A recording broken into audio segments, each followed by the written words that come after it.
Welcome, dear students. Our current session is on English, whose language? And I hope by the end of this session, you would be able to understand originally who were the speakers of the English language and who are the speakers of English language today. Well, whose language is it? This is a very, very complicated question. Apparently seems simple. Maybe the language of the people of England, maybe the language that is spoken in England. Well, that is not an answer that covers all the dimensions of the use and usage of English around the globe.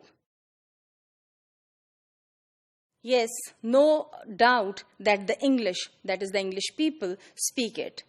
But, is it spoken elsewhere? Yes, of course, it is spoken in many parts of the world.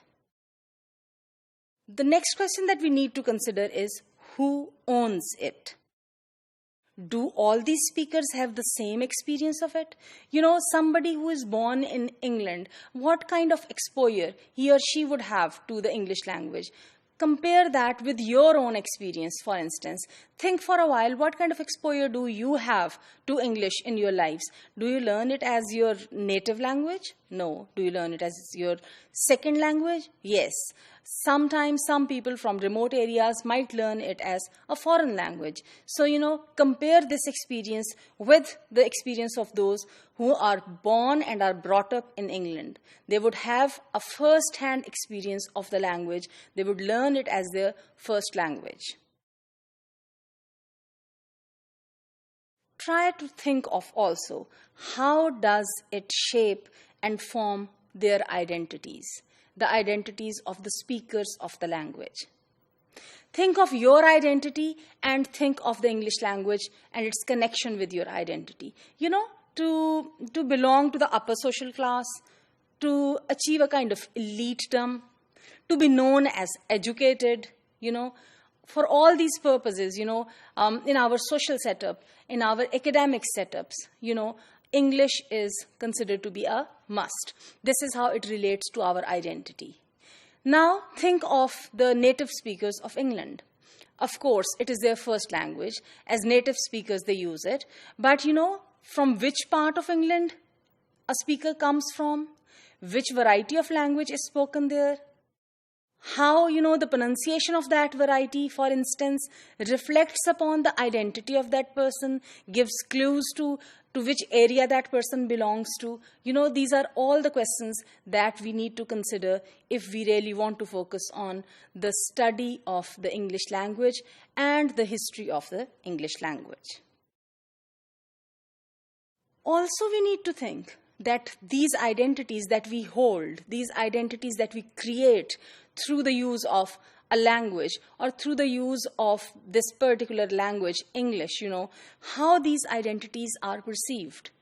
Think of somebody around you who would fluently speak English. How do you perceive that identity of that person? So, these kind of questions need to be considered when we think of the speakers or users of English language.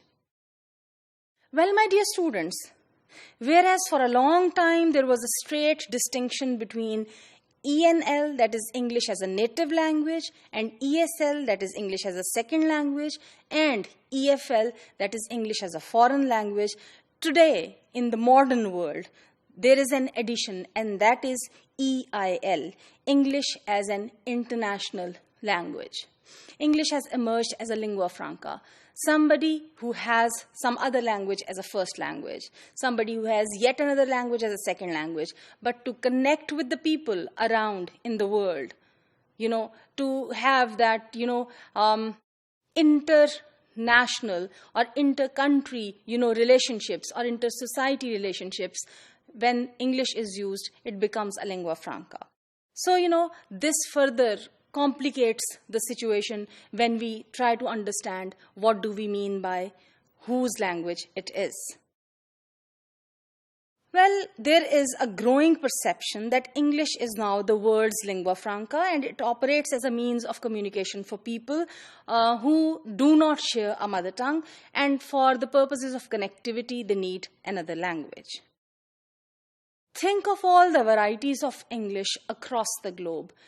Think of Australian English, African English, New Zealand English, and for that matter, Indian English. And also, I would like you to think about the emerging variety of Pakistani English as well. And try to think how complicated it is to answer exactly whose language this English language is.